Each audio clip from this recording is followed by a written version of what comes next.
Stella and Doris were inseparable as children, growing up in the warm and the vibrant environment of Bayelsa State. They live in the same compound, share meals, and even dream of the future together.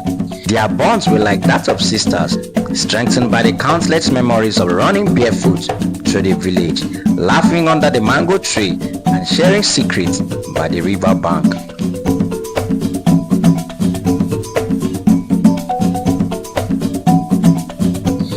But life took a different turn when their parents began having misunderstandings. At first, it was minor disagreement about whose turn was to clean the shed yard or who used the most water from the well. These same disputes snowballed into bigger arguments, and soon their mothers, who had once exchanged recipes and laughter, stopped speaking to each other. One fateful day, Doris' mother called Stella outside and warned her, "Stay away from Doris. I don't want you playing with her anymore. We are not friends with our family." Stella was confused and heartbroken. How could she suddenly stop being friends with Doris? At home, they avoided each other, walking past like strangers. But once they stepped into their classroom, their friendship rekindled. They played together during break time, solved puzzles in class, and whispered jokes that makes them jingles. In schools, they were the best of friends. At home, they were strangers caught in their parents' silent war. One afternoon, Stella was walking through a narrow path in the bush.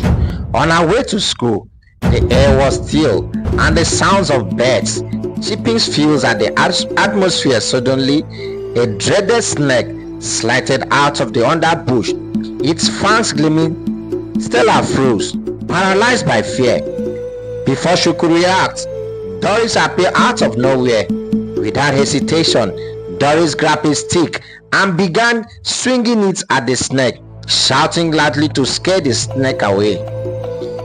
The snake recoiled and slithered back into the bush. Doris rushed to Stella, who was trembling, and helped her to her feet. "You are safe now," Doris said, her voice shaking but firm. "Let's go to school." That day, Stella couldn't stop thinking about how Doris had risked her life for her, despite their parents' ongoing fears.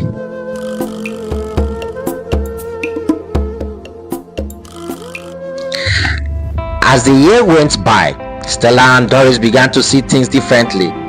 They realized that their parent grudges were based on misunderstanding and pride.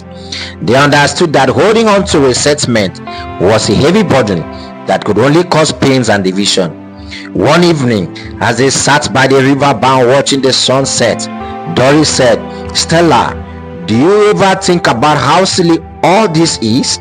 Our parents are holding grudges over things that don't even matter anymore. I don't want to live my life like that." "Me neither," Stella replied. "We can't let their mistake define our relationship. They made a pact that day to never let anyone, not even their parents, detect their relationship.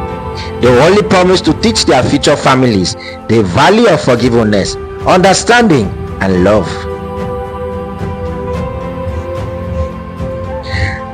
As adults, Stella and Doris began advocate for conflict resolution in their community.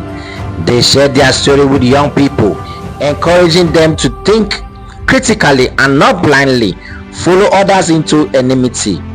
They thought that sometimes parents, despite their wisdom, could also make mistakes, and it was important to rise above those mistakes. Their bond became an example of how love and friendship could triumph over divisions. They proved that the sins of older generation didn't have to be carried into the future. Stella and Doris' stories remind us that forgiveness and understanding could mend even the deepest divides.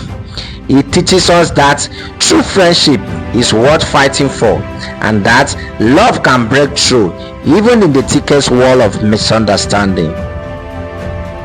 Please like, comment, and share this video. Don't forget to click the subscribe button. It's absolutely free. Your support means the world to us. Thank you.